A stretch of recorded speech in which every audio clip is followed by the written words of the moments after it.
Type 2 diabetes, also known as adult onset diabetes, is a metabolic disorder characterised by high blood glucose. Obesity is thought to be the primary cause of type 2 diabetes in people who are genetically predisposed. Thus, overweight people have increased levels of glucose circulating in their blood. The pancreas is an organ which produces hormones that control blood glucose levels.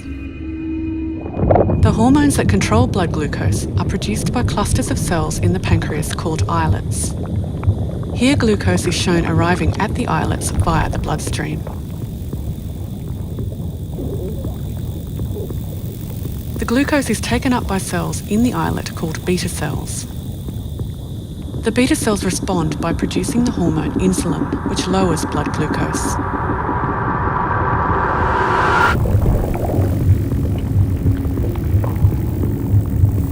In type 2 diabetes, high levels of glucose stimulate the beta cells to produce lots of insulin to lower the blood glucose levels.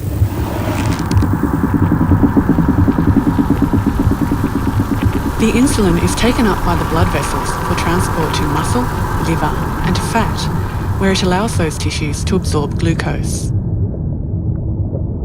Unfortunately, sustained production of insulin also leads to secretion of large amounts of another hormone-like substance by the beta cells. White blood cells, which live in the islet, respond to this hormone and consume it.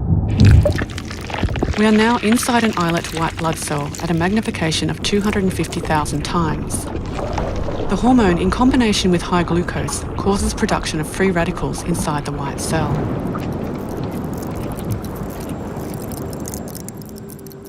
The free radicals activate a sentinel protein that originally evolved to protect us from microbial infection, causing it to unwind.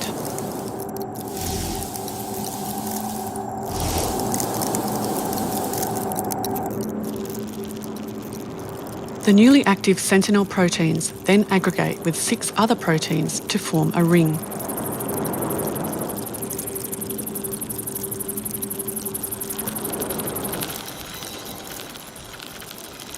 Seven adaptor proteins then bind to the ring.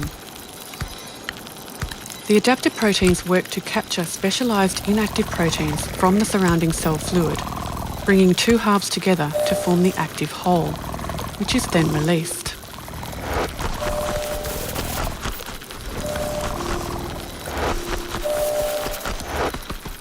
This entire structure is called the inflammasome, and its sole purpose is to act as a platform for combining and activating these proteins.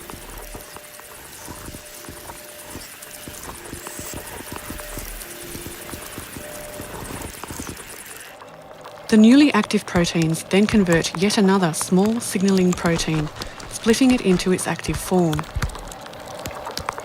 This protein is the key protein involved in inflammation in the body.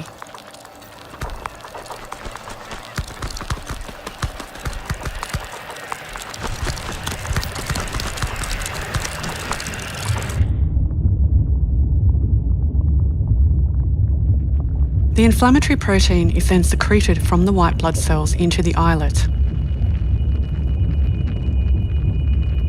Unfortunately, this inflammatory protein causes death of the beta cells.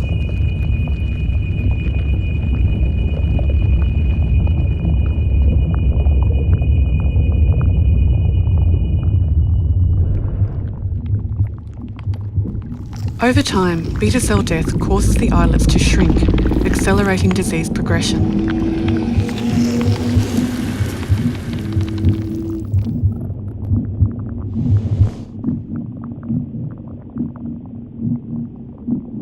As the islets are now greatly reduced in size, they cannot produce enough insulin to control blood glucose levels.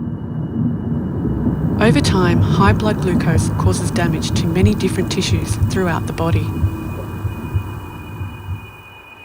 What originally evolved as a defence mechanism against infection now seems to be a driving force for inflammation in type 2 diabetes.